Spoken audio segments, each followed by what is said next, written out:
জনাব তারেক রহমানকে অনুরোধ করব, তাহলে সংবিধান অনুযায়ী ফ্যাসিস্ট গণহত্যাকারী শেখ হাসিনাকে আপনি প্রধানমন্ত্রী হিসাবে মেনে নেন। ক্ষমতায় থাকা রাজনৈতিক দল যারা এই মুহূর্তে একটা ম্যাজিক বই পেয়েছে, বক্তব্য আসলে দিব না, সবার কাছে দোয়া চাই।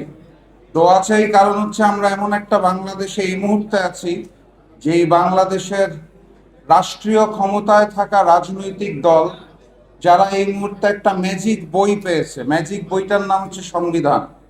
সেই ম্যাজিক বই অনুযায়ী তাদের যখন প্রয়োজন হয় তারা বলে সংবিধানের বাইরে যাওয়া যাবে না, আর যখন প্রয়োজন হয় না তখন তারা নিজেরাই এই সংবিধানটাকে মানতে চায় না। আমি খুব দুর্ভাগ্যজনকভাবে দুঃখের সাথে লক্ষ্য করি যে পবিত্র জাতীয় সংসদে সংবিধান অনুযায়ী রাষ্ট্রপতিকে মানতে হবে। আমি ম্যানেজ বোর্ডের প্রধানমন্ত্রী জনাব তারেক রহমানকে অনুরোধ করব, তাহলে সংবিধান অনুযায়ী ফ্যাসিস্ট গণহত্যাকারী শেখ হাসিনাকে আপনি প্রধানমন্ত্রী হিসাবে মেনে নেন, তাহলে সংবিধানের পূর্ণ রূপটা আমরা দেখতে পাবো। ওই একইভাবে জনাব তারেক রহমান যেখানে বসেন সরকারি কার্যালয়গুলোর পিছনে সংবিধান অনুযায়ী শেখ মুজিবুর রহমানের ছবি রাখা এখনো বাধ্যতামূলক, আপনারা সেটা করবেন না।